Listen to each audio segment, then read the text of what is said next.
Afternoon guys, welcome back to Bowen's Garage.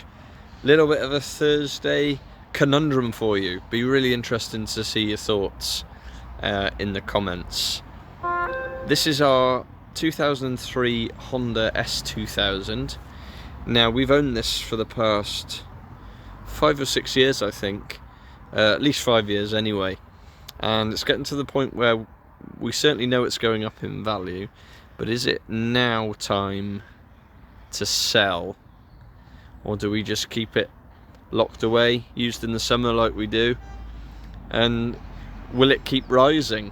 That is the question. So let me know in the comments, do you think we should get it on its way while the going's good, used car prices are high, or is it going to be one of those appreciated modern classics that's just going to keep going and going? It's a tricky one. 2003, it's done 81,000 miles. Sensible number of owners, I think it's 3 or 4 owners. Bags and bags and bags of service history. It's finished in this lovely blue colour. Nice sensible mileage. 81,000. Timing chain was replaced by Honda before we had it. It's got Goodyear Eagle tyres all round.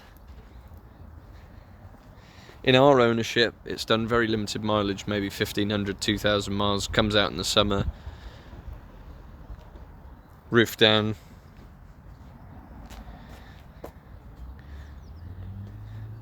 Goes to a few, we like going to watch some motor racing, so goes to that. Goes and sits in a hill climb car park and that sort of thing, but that's about the size of it, and then gets locked in the garage for the rest of the year. And obviously, over the years, when you're retailing, getting on for 2,000 cars like we have, some come in that you just don't really want to sell. This is one of them. But is it at that point where it's reached the top of the mountain in terms of price, or is it just going to keep shooting up? They vary in price a lot. I've seen these go from sort of even not very nice ones as maybe 6,000-7,000, and they go right up, and some people are asking bonkers money, you know, late teens. It's difficult to put a price on it, really. Mileage is sensible, owners is sensible. The only thing, it's had bits and bobs of paint over its life. We've had little bits done here and there, nothing outrageous. I mean, it shines up beautifully. There's very slight, tiny bit of bubbling there on that one arch.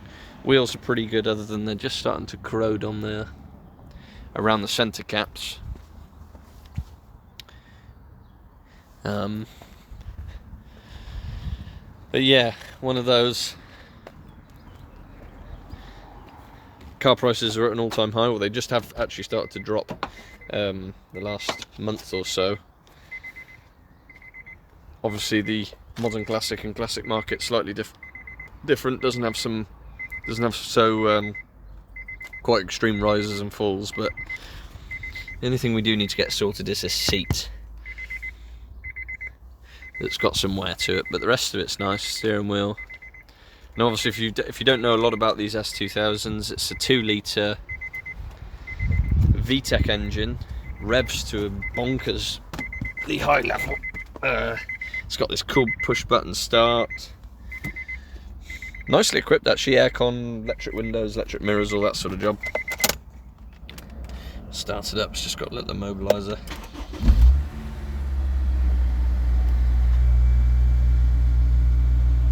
I'm not going to take it out for a spin and take you on a ride because it'll ruin my hair. You know, you've got to keep it locked in. 83,000, sorry, mileage wise. Revs up to 9,000. Squeals like a banshee when you're 240 brake-ish, if I remember. Like I say, timing chain's been done. Honda did that. Wasn't actually too bad a job. I think they had a bit of a special deal on it, but yeah, one of those where currently we don't need to sell it. Anything could happen. You you know, we've got a few of these sort of cars lying about. We got rid of a BMW 535 towards the end of last year.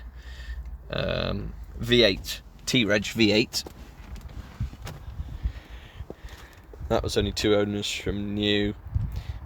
Was a nice car. Wasn't particularly expensive in the sort of, it went to a modern classic sale. Did pretty well. But there's only so many you can keep. It's difficult to find. We can't keep them here on the pitch. We don't want to keep them outside, obviously. We've got a couple of bits locked away indoors, which I'll potentially do videos of at some point. A Peugeot 205 Rally. And we've got a 110 Land Rover V8. The Racing TT was part of the collection, but now it's going on the track. So yeah, it's and I've got a cool little Lupo out the back as well, Volkswagen Lupo, which I think might spike up in value at some point as well. So we've got a few bits, but it's difficult to know what to do with them. So yeah, short little video. I know there's a big following for these. They are really great cars to drive, rear-wheel drive. You can certainly have a lot of fun. Obviously, it's not massive amounts of power, but Japanese reliability, very usable day to day, but yet can still put a big smile on your face. So yeah, let me know in the comments, what do you think? And what do you think it's worth? Give me a Fiesta, or give me a Hyundai i10 or a Vauxhall Viva, and I can tell you without looking, but one of these, they vary so much. What do you think it's worth, guys? And do we keep it? Do we stick or do we twist? Let me know.